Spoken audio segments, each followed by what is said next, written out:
lost all control.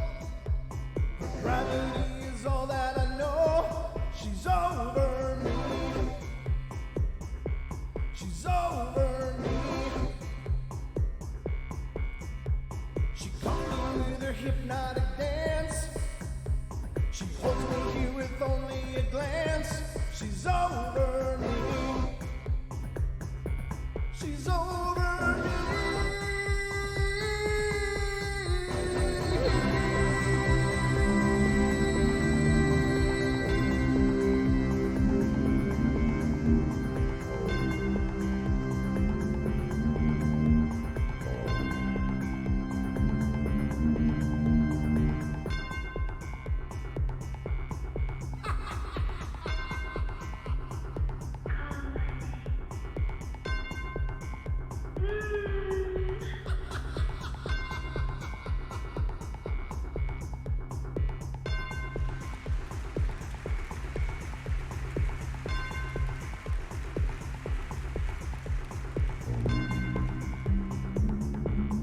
All right, everybody, or just Lindsay.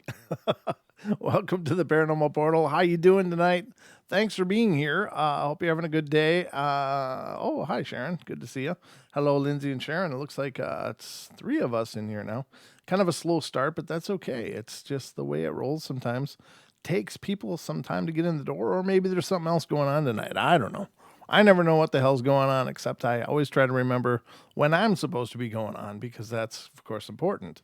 But hello, Annie. Good to see you from Minnesota.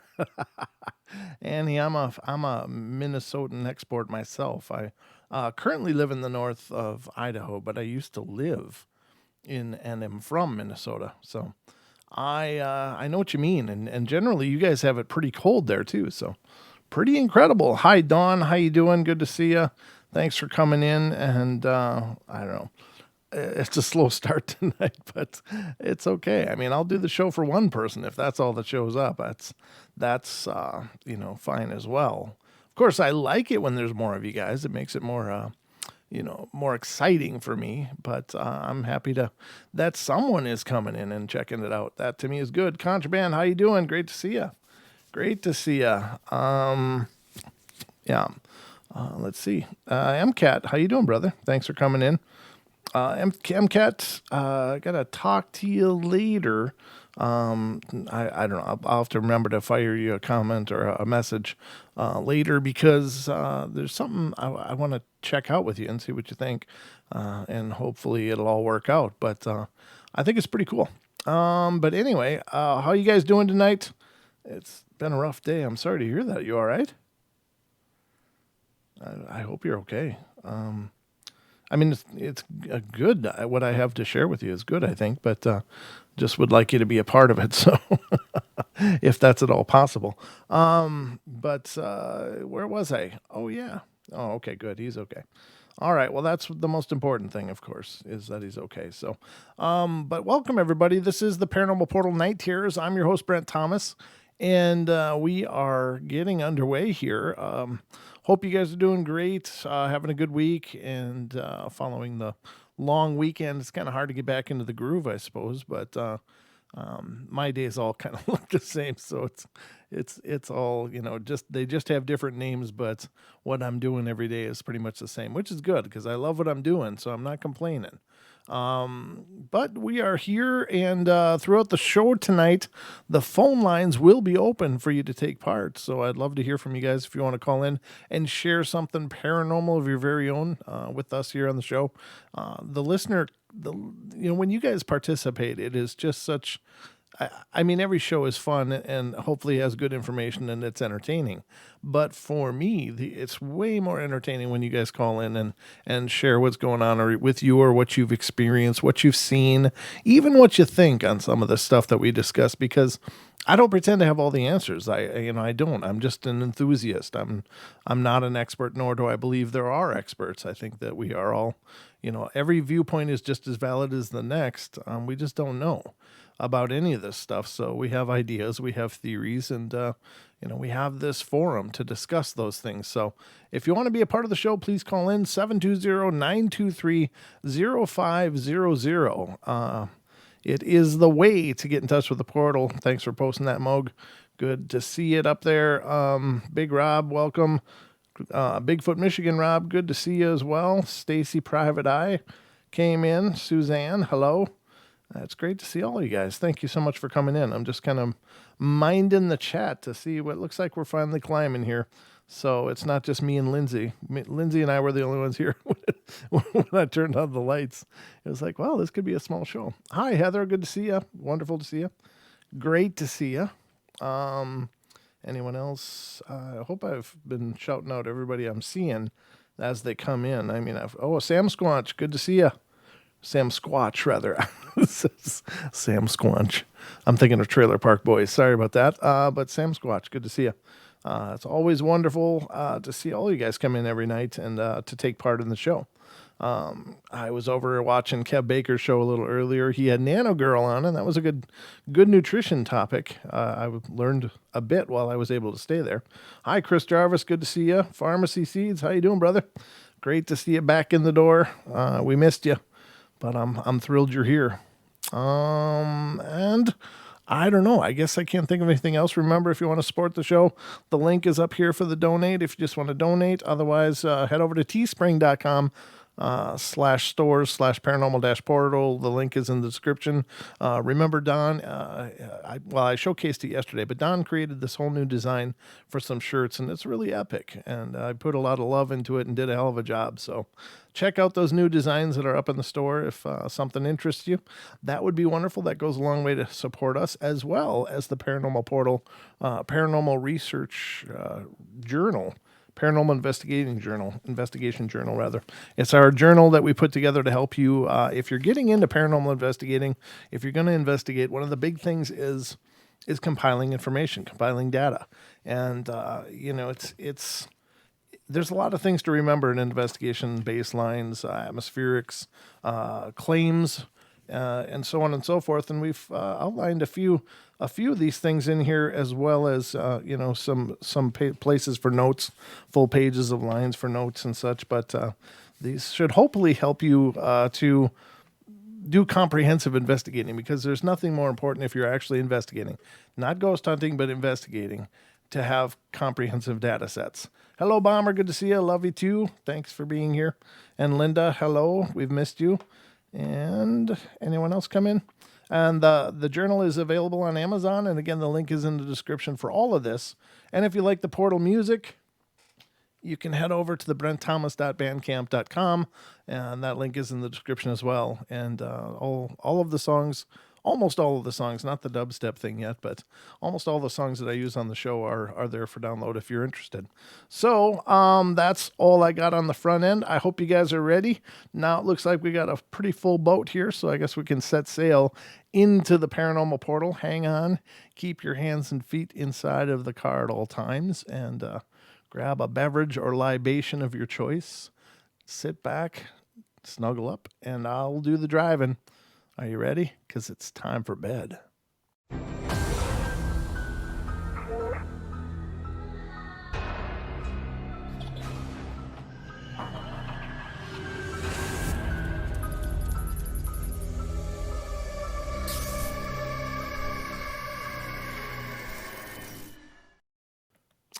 Taco Tuesday.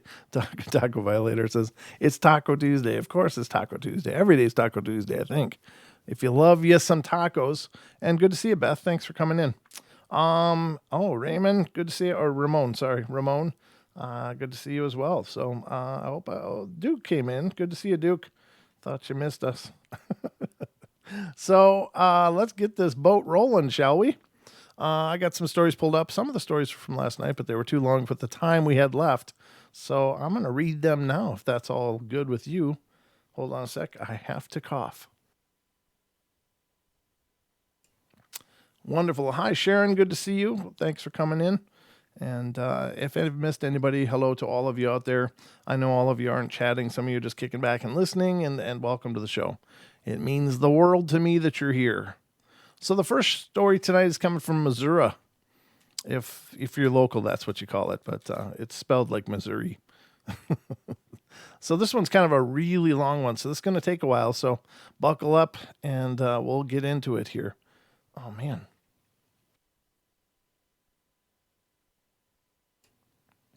Okay, I think I'll go better.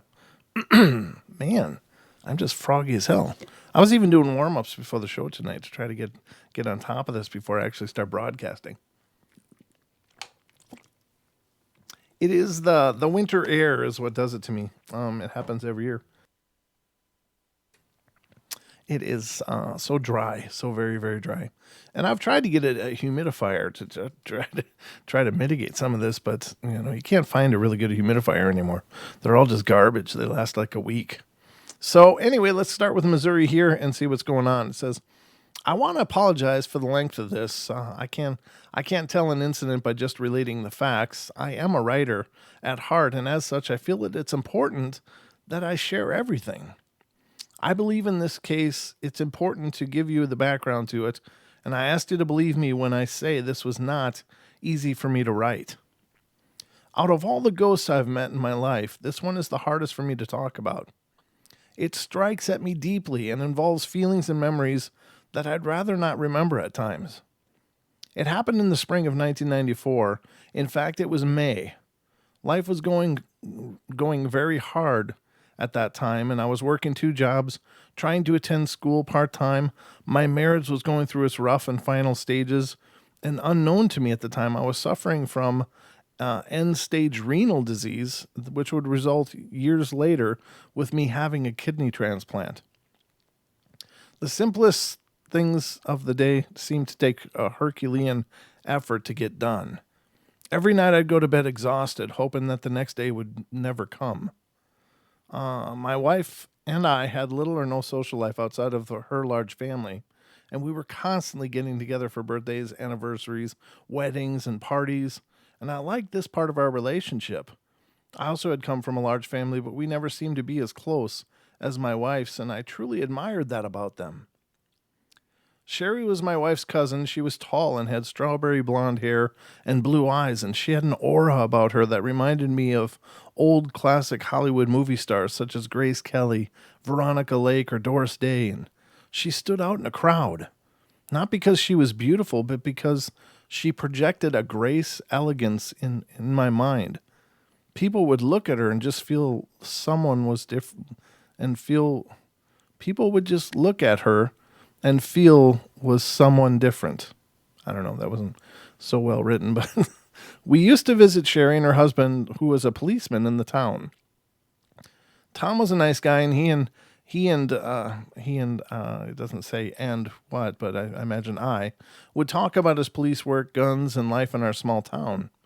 My wife and Sherry would talk of arts and crafts and a myriad of things women talk about when the men are not around. We clicked really well and would get together when we could as often as we could.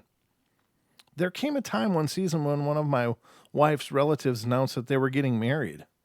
Plans were drawn up, invitations were sent, and tuxedos were rented by those in the wedding party. The wedding itself went off without a hitch or need of a shotgun, and a happy chord was struck all around. The reception was being held in the same building, so the high spirits of the evening never had a chance to dampen. The crowd broke up into smaller cliques, and soon everyone had the circle, save for a few others and me, who just weren't socially inclined.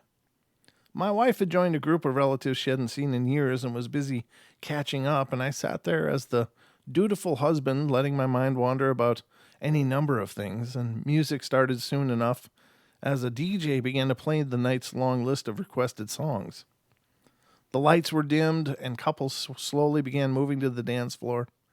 My wife must have noticed my boredom. She wasn't fond of dancing like I was, so she suggested that I go out and do so. She pointed to Sherry, who was sitting by herself with her two children, and said I should ask her to dance. I really didn't need any more coaxing. It was nice to get away from the family conversation and to do something different. I approached Sherry and asked if she would dance to a moderately slow song that was currently playing, and her children, while young, were old enough to go unsupervised, remained at the table devouring ice cream and cake, and we both kind of laughed because it seemed odd. We had known each other for years and had done things together with my wife and her husband, but it was the first time we were face to face speaking as a man and woman to each other in a fairly intimate situation. I tried to say a few words that blurted out like silly lines from an old movie, like, "Fancy meeting you here," and it seemed so corny to me at first, but Sherry seemed to like it, and soon we were speaking like we were old friends. I asked her where Tom, her husband, was, and her face saddened, and she told me that they had separated and were filing for divorce. We hadn't visited them in a few months, so this was a surprise to me. She spoke of the problems they had been having, and I feel there is no need to write them here, and needless to say, she felt she couldn't go with it and asked for the divorce. I could empathize with her. My wife and I had been having our own troubles lately, but no one was to blame. It just seemed things were hitting at us from all angles, and pressures were absolutely tremendous. I listened as best I could over the music and gave advice as best I knew, and nothing I could say would make her feel any better, but I think just having someone around to listen was all she wanted, and the only thing I knew I was good at was listening. Now, if the evening had just been around about that speaking of problems and troubles, that would have been fine, for I thought that is what friends are for, and for a change, it was nice to hear someone else's troubles rather than dwelling on mine. But it seemed we couldn't stay focused on problems. Our conversation started straying on things such as life and nature, and she told me things she liked, such as butterflies. Probably to most men this would have been boring, but not to me. I grew up in the city and lived most of my life there. I love the quiet countryside we now lived in, and often go and take treks by myself into the woods and notice things like those little creatures and things that were non-existent in my world, or my old world of gray and brown brick buildings. And as we spoke and danced, I realized that we were both sharing a common love for simple things and for simple beauty. Things that most people there would have taken for granted, like the colors of the forest or the simple butterfly. And I realized that her soul was very much like mine, a seeker of peace and tranquility. She was she was a being who was always watching the world around her in hopes of seeing a moment from God. And I remember looking into her eyes, and she smiled, and inside I shuddered because I realized she was thinking my thoughts. We spoke in smaller thoughts, and then knowing that we already knew what each other was saying, and soon enough, we were dancing closer than we should have been. Sooner than I could have imagined, the room was brightened, and the DJ was saying goodnight with a casual reminder about the dangers of drinking and driving. Sherry and I pulled away from each other, and she went to gather her kids, and she joined my wife and I as we were getting ready to leave, and she thanked her for letting me borrow me for the night. We laughed at that and went our separate ways, and inside, however, I was sad that the night was over. If my ex suspected what I was thinking or feeling, she said nothing, and she spoke about the things that were going on with the distant relatives and she had become reacquainted with. I don't think I remember a single thing she said. I never saw Sherry outside of situations like that, at parties or weddings, and it seemed we had an awful lot of them that year, and generally it would be the same. My wife would speak with her family, and I would dance. Most often, Sherry would be my partner, and that would be the way it would be for the entire evening. We would speak of our lives and dance and then go separate ways with no words spoken. I knew she hated parting as much as I did.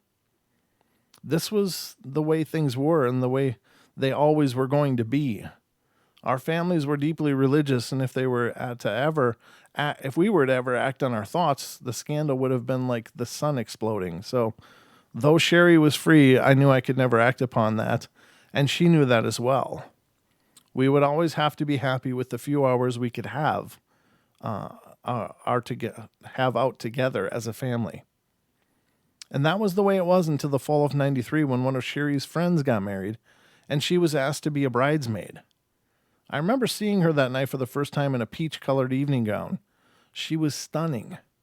Even now, after all these years, I feel my heart skip a beat just thinking about it. I had been in England during my Air Force career, and at the same time, the wedding of Princess Diana and Prince Charles occurred, and I don't feel it's an exaggeration to say that she, in that gown, was an equal to the beauty that Diana possessed. I couldn't keep my eyes off of her, even if I tried. And every once in a while, I would see her glancing over at me, and I could tell in her smile she was pleased with the spell she had cast on me. The reception was held at Sherry's home, and everyone was drinking freely, save for myself, because I had to drive some other friends home as well that evening. And again, rampant dancing broke out, and loud vocals carried throughout the home. And more than one person stumbled and spilled a drink, but fortunately, no one tried to wear a lampshade. And I guess being at home, Sherry felt it was safe to let go, and she had a good share of liquor as well. I didn't think much of it at the time, perhaps back then, because I was pretty naive, but Sherry stayed close to me and seemed to be more than a little attentive. I think this is when my wife took notice. My wife Jill had very stunning green eyes, and I think that is what really attracted me to her in the first place. When she smiled, they would sparkle, but when she was upset, they would flare. And they were flickering now, a single alarm fire, and I sighed, realizing what Jill was thinking about, but I hoped she would realize in the end that Sherry was probably just a little drunk and didn't mean anything. In the evening, if the evening had progressed without further incident, I'm sure it all would have been forgotten, but then lightning hit. Sherry came over and sat on my lap. Oh, Jesus. It wasn't just a sit and it wasn't just a sit. She leaned back against me on my lap in a very sensual way, and her long legs peeked from under her gown in all the right yet wrong ways. She hugged me tightly without saying a word. It was a hug you give somebody when you think you're going off to war or they were about to climb the Himalayan mountains and never come back. I was at all odds inside. I so loved being touched by her that way, but at the same time I was horrified and stunned speechless. The flicker I saw in my ex was now a 4-alarm fire. I'm not sure, but I think the whole house went silent, but that was probably my imagination. It was an innocent flirtation, but with it, the little dream world we shared was destroyed. Nothing was said until me and my wife were alone. She didn't think it was my fault because I didn't initiate anything, but she swore we would never invite Sherry over again. All that night I was racked with guilt and spent the night tossing and turning, and needless to say, we rarely saw her after that. Jill was avoiding her and Sherry was avoiding us, and I never got the chance to talk to her about the incident, but I think she was extremely embarrassed and couldn't speak about it. I came to miss her terribly as life faded back into the dreary existence it had been before. I tried to lose myself in my tasks and in my writings, but she was always there. On occasion, we would see her out shopping because it was a very small town, and you couldn't help but meet everybody in time every so often. But these were bittersweet for me, maybe for her, because I thought at times I could see a deep sadness in her eyes. Sadness that was probably matched by that which I felt in my own heart. Months passed, fall turned to winter, and then winter to spring. Life had gotten back to normal. My wife and I had obtained a fairly content existence together, and things were seemingly brighter because of the warm weather removed all the harsh gloom of that very cold winter. Life had become livable again, and in my mind on occasion I thought of Sherry, wondering and sometimes dreaming of what could have been. It was May 30th, and my wife and I had settled down to sleep as we normally did it around 10 each evening. We lay there watching the news and then the Tonight Show for a few moments. I could hear my wife's breathing next to me, and it was at first an almost whisper of a breath. At first, then the soft sighing that told me that she was asleep. With that, I checked the alarm and turned on the lights, believing it was about 10:45 or 50, and I was fairly tired and pretty sure I was beginning to fall asleep. When it happened, I perceived a light, or I sensed it, as I lay there, and I opened my eyes and saw a faint, whitish glow that reminded me of certain moonlit nights when the moon is big and full and there's snow on the ground to reflect it. I opened my eyes wider and looked for the source, and there at the foot of my bed stood Sherry.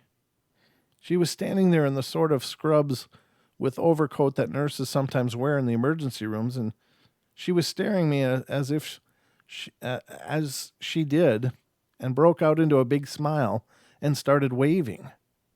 It was a gentle wave, the one that you give when you're saying goodbye for a long time. As she did, she slowly faded from my sight until the room was dark as before. As I try to relate this story, I realize I don't know where the light came from. It was as if she were casting it herself, even though she didn't appear to glow. The entire vision lasted only a few seconds, leaving me sitting there with my mouth wide open. I turned and looked at the alarm clock and now read 11:05. If I had been asleep, it had only been for a few minutes, but there I was sitting upright in bed, and I never sleepwalked in my entire life, ever. I turned and shook my wife awake, and I told her what I had just seen, and sleepily she told me as if I was dreaming and I should go back to sleep. Other times in my life I'd heard that statement that I was dreaming, and I never believed it then, and I had doubts. But I did lay back down restlessly, convincing myself that maybe I was dreaming, wishful dreaming. The next morning we got up and prepared for the day ahead, and I heard the phone ring as I got out of the shower. I dressed and met Jill as she approached me from the other side of the room. She was still holding the phone in her hand when she told me that Sherry had died the night before. She was killed in a car accident on her way home from the hospital she was working at, and I didn't know at the time, but she had gone to work several months ago as a nursing assistant, trying to make ends meet. Her car broke down on the way home a few miles from our house. The police said it looked as if she was looking under the hood when the car's emergency brake failed, and it rolled over her, pinning her to the ground until the weight and the heat of the car engine killed her. The incident happened at approximately 11 o'clock the night before. I don't remember what I did next. I felt as though I'd been punched in the stomach by a sack of cement. I knew I had seen her the night before. I truly had. I became oblivious to the world around me, and I think I just went to our front porch and began to swing silently. As far as I knew, no one else reported seeing her ghost that night. Days later, the funeral was held, and we attended it at the nearest Catholic church. I was surprised at the number of people who attended. I was very proud of my adopted family for all the support they were showing. In the first row was a man who sat with Sherry's mother and father, and I was told he was a boyfriend she had met 3 weeks ago. I felt so terribly bad for him, for I think only I could grasp what he had now lost. The service started and everyone sat silently while the rites and rituals of the ceremony took place. The priest was the only one to speak, and he said the usual things about how good a person she was, and the loss everyone felt. And then he asked everyone to pray so that her soul would move on from purgatory and be with God in heaven. I winced when I heard that and grew quietly angry. Sherry was in no such place. I knew that she was already gone to be with God in the space between spaces. The fact that he would dare suggest otherwise made me angry and set wheels in motion that over time would make me question religion as a whole once again in my life. Worst came the viewing, and I was reluctant to go, but my wife convinced me to go with her, and in all my life I wish I had never done so. Try as he might, the mortician couldn't hide what had happened once the lovely woman I knew was not what I saw before my eyes. Even now I have a hard time remembering. It just wasn't Sherry. I told myself that here was just a shell. The service ended and we stood around at the grave as the bells tolled. In this sad moment I took heart that the sun was shining warmly and lighting the countryside all around us. The flowers of spring were still blooming, and in the distance, those butterflies that we first spoke of were flying. It was a beautiful day that suited her very well, and I was able to say goodbye with peace in my soul because she, in her worst hour, had stopped on her journey to heaven to see a man who loved her from a distance and to tell him goodbye. Wow. That's a lot of narrative, but it's a beautiful story. I don't know. It's kind of, it's bittersweet. It's melancholy. It's tragic, but I don't know. That's also beautiful. Huh. I hope you guys enjoyed that. That was quite a long one. I got another long one here. This one isn't, might be close to as long. How long did that take? I don't know. I took a little bit of time at the start of the show, but I'm kind of curious now. Yeah, it was about a half-hour story. That's what I thought it would be last night, and true to form, it actually was. But I think it was beautiful. I hope you guys liked it. Thank you, Bomber. Aw, thank you, Amy. Amy says, I'm awesome. So there you go, ladies and gentlemen. Amy is right. That's really nice. I appreciate that. It is sad. You're right, Lindsay. It's a sad kind of story. It's one of those, you know, what could have been, what should have been, what never was and never could be. It's it sounds like a movie. Maybe it was, it could be a Lifetime script from that Lifetime network. That's just tragic. All right. Oh, thanks. Bummer. You're so nice too. Have a what? What the hell is that? Oh, have a taco. The taco emoji. Thanks, taco. True to form. True love maybe comes once in a lifetime. That's very true. Yeah. Well, it's funny because as I've gone through my journey, I've thought I was in true love a couple times, but I guess you find out that sometimes true love happens, but then it changes.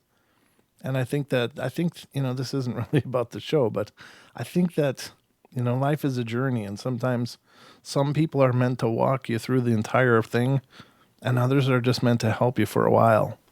And sometimes that help is painful. sometimes their presence can be painful, but it does kind of bring you to a place where you maybe need to be, but it's hard to see at the time because you're dealing with all the grief and the hardship and the frustrations of when things go sideways. And I've had a few of those that go sideways, and it doesn't make them easier, but I guess the old adage is true that every problem bears a gift. So you just got to make it through the problem to find the gift. So let's continue. I don't know. I hope you don't mind if I get up on the soapbox every once in a while, but it's kind of what I do. This one's coming from Washington State. It's a pretty long one too, as I said. So let's see what's going on in Washington State. Excuse me. Just so you guys know, I am like cold reading these things. I never pre-read these stories before the show, so I'm sorry if I stumble on words every once in a while, but I am cold reading them. I've not rehearsed these at all, so I'm hearing them at the same time as you guys are. Normally, the holidays are a really special time for everyone with gifts and parties. Well, New Year's Eve 1996 was an especially good day for me, but not for what you would normally think. On my side, attached to my belt, I've been carrying a pager for almost 3 years. There was nothing extraordinary about it, just about everyone was carrying them at that time, and what was special was that this one never buzzed or uttered a sound nor vibration in almost 3 years. Not until that special day. It was given to me over 2.5 years ago by a transplant coordinator at St. Louis University Hospital, and I was told that when I was paged to contact her immediately because it meant a donor had been found. I would finally have a new kidney, and with it, another chance for a normal life. I didn't know it, but since 1982, my kidney had been slowly dying from a trauma I had received that year. I was in the United States Air Force and flew with the Strategic Air Command when it still existed. And after the accident, I recovered at a civilian facility because the Air Force just didn't have the capability to help me at the base that I was stationed at.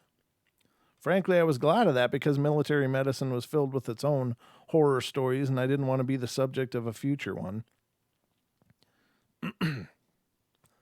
Excuse me. Well, in time I recuperated sufficiently, enough that I was placed in the process of being cleared again for flight status. The civilian doctors I had highly recommended that I stay on a lifetime treatment of steroids to prevent further kidney damage. I didn't at the time realize how important that was, trusting what the flight surgeon deemed was best. But he was wrong, and by not complying with the orders of a chain of events were set in motion that would come to bite me in the future. But in the Air Force train of thought, you can't have someone flying while they're on steroids rather. So over my treating doctor's objections, I was sent back to my squadron without the necessary medications. Bombs on target, that was the priority. Well, years passed without incident, and I separated the Air Force in 1988 and returned home to Missouri.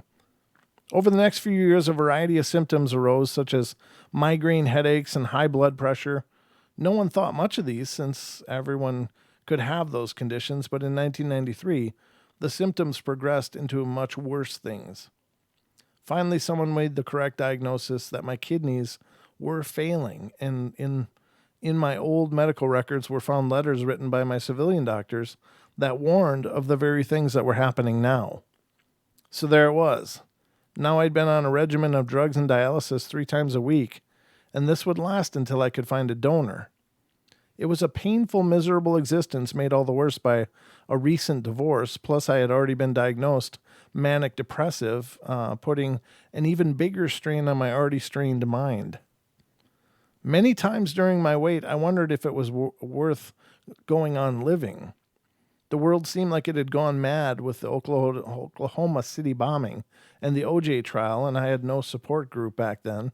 It was just me and my thoughts were my own form of hell. Everything I had to face, I did on my own. I wanted it all to stop so badly. And that was where I was on that New Year's Eve day. I'd gotten what should have been the best news in a man's life, but somehow I wasn't excited. I was indifferent. It would be great to go on with life disease-free and healthy, but alone and depressed? I didn't know. That evening, I checked into a hospital and was met by my nurse, who went over what was about to happen. She had asked me if I had any alcohol, and I told her no. If the call had come a couple hours later, I might have been 3 sheets to the wind and possibly lost the chance for the transplant. She congratulated me on that, plus the fact that I would probably be the first transplant of any kind for the year in 1996. The evening was a blur to me, and as I was made to do all the unpleasant things hospitals do to you, and when you're about to be operated on, let's not even talk about shaving when your nickname is Sasquatch. Thankfully, I forgot all about that with the fear of going under the knife. On the gurney ride to the operating room, I felt a strange sense of elation that I couldn't explain, and the lights that moved past my eyes on the ceiling gave a wonderful cadence to the events that were happening before me. Inside the cold operating room, they placed the warmest blankets over me, which helped me to relax. The words of the staff, once distinct, seemed to take on a quality of bees buzzing in a hive. I remember saying a short prayer as the activity around me continued. I prayed that if something were to happen, please, God, forgive me for all my sins and help me to forgive those who had sinned against me.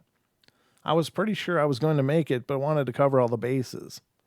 Like the saying goes, if there are no atheists in foxholes. My anesthesiologist came to my side and started speaking. He placed a mask over my face and was telling me about what he was about to do, concluding with that when he told me to, I was to start counting backward from 100.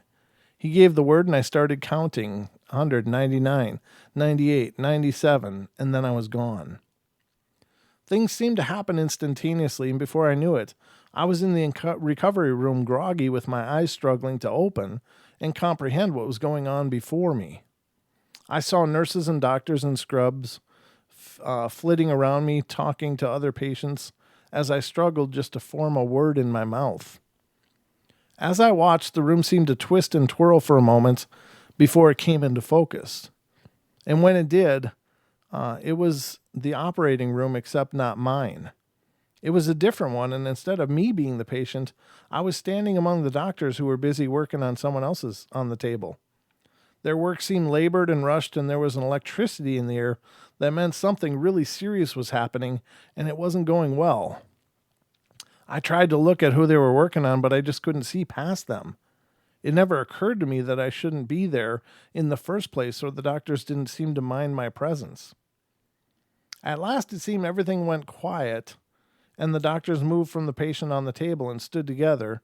And I remembered one pulled down his mask and looked at the others, and he said little, shook his head, and uttered a few words that I don't remember.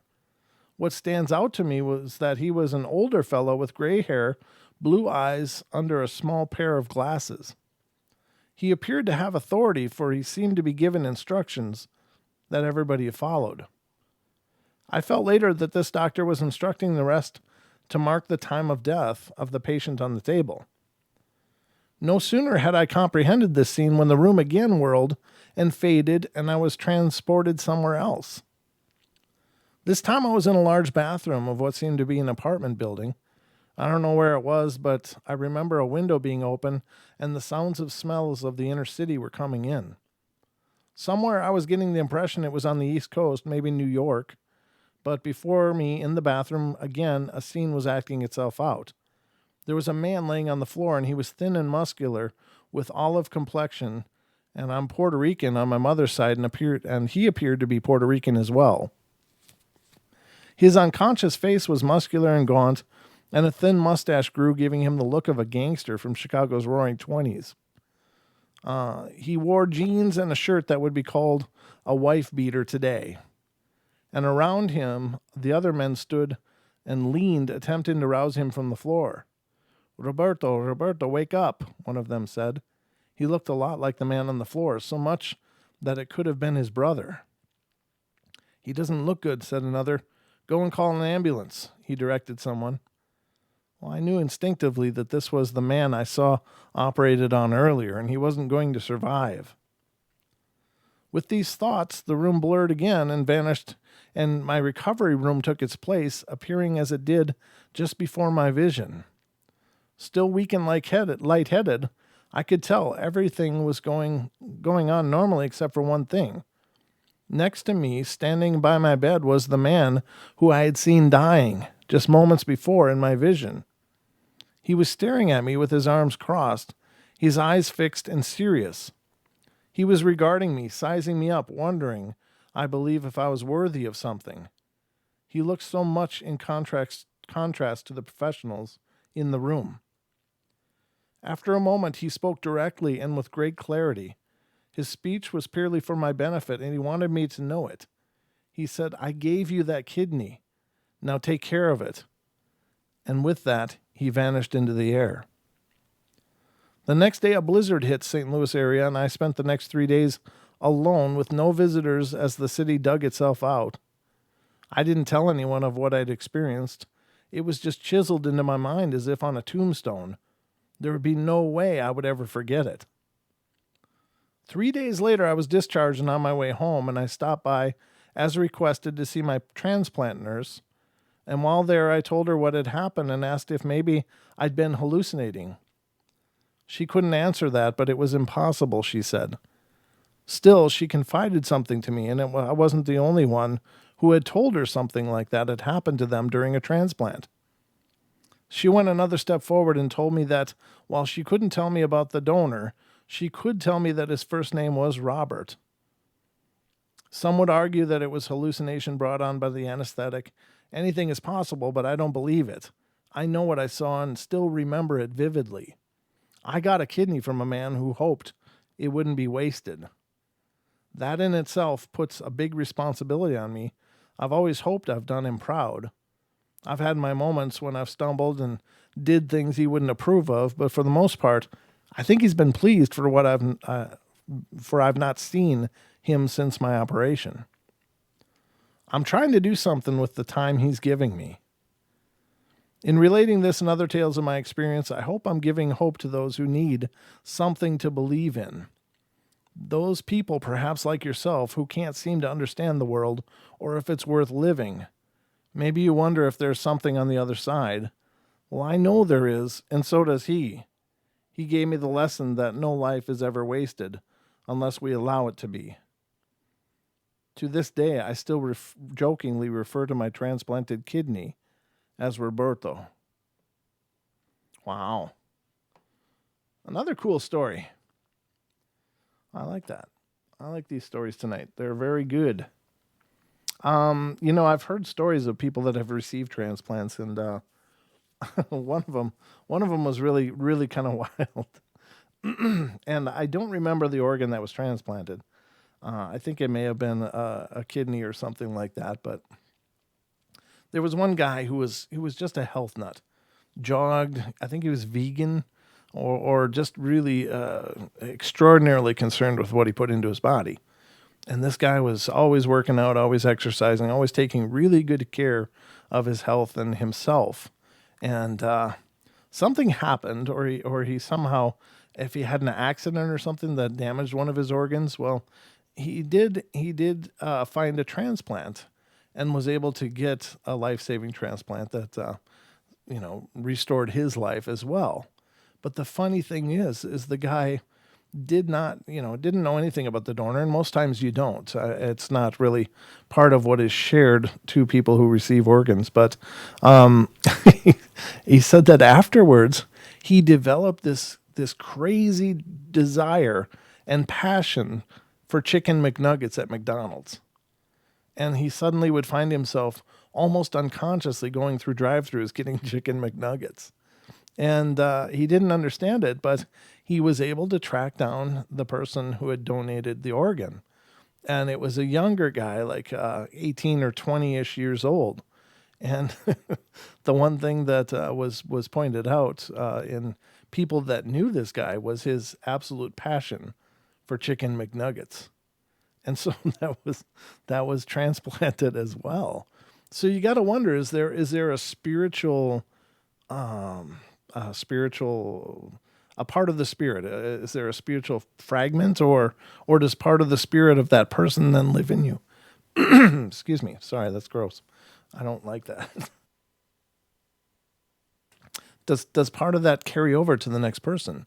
Can we adopt habits or parts of that person's personality? Can it become part of us by receiving transplants? And I don't know. It wouldn't surprise me, I guess, because we do form our bodies, and our bodies are formed within our energy field, and so our energy permeates that, and by our energy, I'm saying you permeate all the tissues of your body. So if your tissues are then used to help someone else in a donor situation, I guess it does stand to reason that they will resonate with you and may carry parts of you with it. I don't think it's the same thing as a fragmenting a soul, but I think that maybe our bodies carry our memories, and those memories get transplanted. Those desires, those drives, and those interests can be transplanted as well. And it's an interesting thought, but it does come up that some people that receive transplants start acting a lot different, or at least a little bit different. They'll have different things come up that seem contrary to the person that they are. So very interesting. I don't know. It's food for thought, ladies and gentlemen. It's like a yeah. So Janice says it's like a part of the original owner is with it. Yeah, I agree completely. Yeah. I was thinking of something. Okay, I'm just checking the chat to see what you guys are saying. I hope you guys like these stories. I think they're really pretty epic. I think they're amazing stories. I don't know how long that one took. Let's see. Oh yeah, that took us almost. We got like 10 minutes left. Wow, it has been a two-story night almost. I'm gonna read some more though. Huh? I'll pull up two more. I don't know how long they are. All right, so this one, it might just be a one more story night because the first one I pulled up was pretty big. Excuse me. All right, so this one's coming from Florida. It's a pretty lengthy one too, but I'll read this, and it's not horribly long. It's a little bit longer, but in 2007 at the facility I work at, we had a suicide. A young inmate hung himself in his cell and was unable to be resuscitated. The coroner's report would list the time of death on the way to the hospital by suffocation or more general lack of oxygen, and in the short amount of time the inmate had, he managed to crush his larynx with a bed sheet made into a rope. Sounds kind of familiar. So no matter what help he was being given, nothing could revive him from his goal of death. I know this is very common amongst prison setting and is seldom remembered years later. Some say ghosts have unfinished business, and that is why that they hang around. I only write this because I knew the inmate and the fellow officers, who, knowing me, brought the story to my attention. Bear with me while I try to lay the scene and the occurrence as best as I can remember. Several officers run the housing units where the inmates are housed. This particular inmate was in the mental health dorm of the maximum confinement unit where I used to work. The housing unit is a 2-story unit with individual cells housing at most 2 inmates per cell. Generally, in mental health, the inmates are housed alone. Only trained officers are assigned to these units, meaning they have some degree of knowledge in mental health, human behavior, and have a calm demeanor. The dorm has 2 officers assigned to mental health dorm, and they are relieved by a sergeant or officers with similar training. Usually the same officers will work the dorm for years at a time. During a count, Officer Jones was checking all cells and noticed that in cell number 10, where an inmate was standing in the cell looking out the window towards the stars. Officer Jones checked his clipboard to see which inmates were being housed in the cell, being as there were 2 inmates asleep in their bunks and 1 standing. He recognized the names of both, but did not recognize the inmate standing, observing the night sky so intently. He called down to Officer Smith and asked who the 3rd inmate was in cell number 10. Officer Smith checked his computer logs and told Officer Jones that there were only 2 inmates assigned to the cell. Officer Jones went down to the officer's desk and began looking through the head sheet, which shows all inmates' names and mugshot photo. The inmate in question could not be found on the sheet. Both officers decided they needed to check the cell, and upon arrival at the door, they both only noticed 2 inmates still asleep in their bunks, and the 3rd was nowhere to be found. They opened the cell door, checked the walls, vents, and anywhere else a tunnel could have been dug, but to no avail. Officer Smith then asked for a description of the inmate that Officer Jones had seen. Officer Jones described a slender build, medium height, black male, possibly in his late teens or early 20s. Well, they had several inmates fitting that description, so they went cell by cell and checked every bunk. And all the inmates were accounted for, all asleep in their bunks. A few nights went by, and Officer Jones was telling his story to a fellow officer who stopped by the zone to get some coffee and chew the fat. The officer thought it was funny that a full-grown man could still believe in such fairy tales and proceeded to poke fun at the officers and the ghost in question. When all the officers present noticed a black transparent cloud move from the lower staircase, linger for a few seconds, and then enter the supply closet, they each said the object moved. As the object moved, the lights would dim, and the wall and brick could still be seen through the dark smoke. The next night, they noticed the black transparent cloud in the visitation area on the upper tier in the housing unit moving through the rooms one by one. Then it would descend the stairs and enter the supply closet. As I began writing this, I had the opportunity to work on this pod for a night and figured it would be a good chance to see if anything out of the ordinary would happen. Nothing did, but I was told by several inmates that there's been a little girl roaming the housing unit, and they call her Dixie. And I asked the inmate why they called her that, and he said due to her having deep blue eyes and a pale white complexion. The inmate even went as far as to show me a picture of her that he had drawn. In the picture, it shows a girl, possibly about 7 years old, in clothing that only could be described as Sunday dress clothes, medium height, slender build, long hair that the inmate said was black. He then told me she never speaks, but she walks the floor every night, and she has been turning on showers and lights on and off. I'll stick with this one because it has caught my interest, not so much the black cloud being as I could understand why it would be at this place. All the dark energy surrounds a place like this, so it's not so far-fetched to see a negative entity. But the little girl makes no sense at all. Why would it be here, and what connection does it have to this place? Perhaps a victim come back to haunt its tormentor in life, or just a wandering lost spirit, or possibly maybe just a figment of the inmate's imagination. The names of the officers in this story are generic names that I just plucked from the sky, and I'll not post the real names even if they wanted me to. Interesting. I used to work in corrections, but I can't say I ever saw or had any kind of paranormal experiences. In fact, I don't remember anything, and it was a really old facility. But I never Never did have any paranormal experiences that I can think of. I don't even think I ever saw anything strange other than the strange stuff that happens in those facilities. I'm here to tell you that moon cycles are a real thing. Like when there's a full moon, if there's anything weird going to happen, it's going to be on around a full moon. So the moon just really does affect some people. So anyway, guys, that's going to wrap it up for tonight. I hope you guys enjoyed this journey. I had a great time giving it to you. A lot of you guys did show up. We started out real slow, but we ended strong in the 60s, so that's pretty good. I appreciate all of you stopping in and taking part and kicking back and listening, and I hope you enjoyed it as much as I did. So I will be back tomorrow. What is tomorrow? Tomorrow, Wednesday? Jeez. Is it really? It is.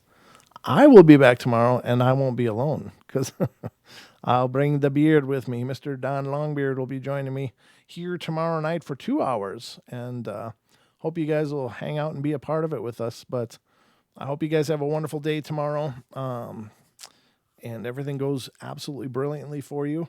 And I'll be waiting here for you at 7 p.m. Pacific Standard Time to bring you a portal. In fact, 7 days a week, 7 p.m. Pacific Standard Time, right here on our YouTube channel. There's a live portal going on. So if you're new to the show, please subscribe, ring the bell, and you'll get notifications when we are live. Well, hopefully. I mean, some people ring the bell and they got to ring the bell many times, but I'm not sure why that happens, but it apparently does. But also, if you still want to catch more of the Paranormal Portal, we do 3 podcasts a week. And those can be found on iTunes, iHeartRadio. They can be found on Pandora, Spotify, and a bunch of other ones. Just wherever you find your podcasts, check out the Paranormal Portal. Do a search, and we should be there. We're on almost everyone. I think I've only heard of one so far that we're not on. But we are... Wherever you find Sasquatch Chronicles, you're going to find the Paranormal Portal because we're on the same network as them as far as podcasting network. So we should have the same distribution. But anyway, I hope you guys will check it out. We just released a great show on Monday. It was Tell Her I'm Alive was the title of that show.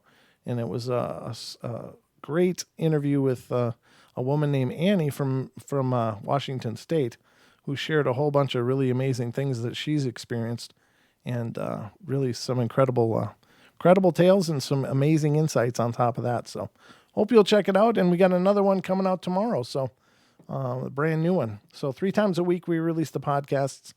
Again, they're available on those platforms, so check it out. If you like the podcast, make sure you subscribe to it. And if you enjoy it enough that you'd like to endorse it, head over to iTunes and leave us a great review. It goes a long way in helping others to find our podcast because, there's about 11 zillion podcasts out there. So it's hard to get noticed, but we've been doing really wonderful and have a lot of people promoting it for us and spreading the word. And thank you to all of you for spreading the word.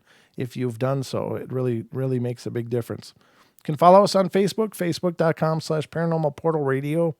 Follow us on Twitter at Paranormal Portal, PORTL, and of course right here on our YouTube channel. So I love you all. Be good, be kind, be nice, take care of each other, help each other out, find the magic in every day, and remember to laugh as much as you can, guys.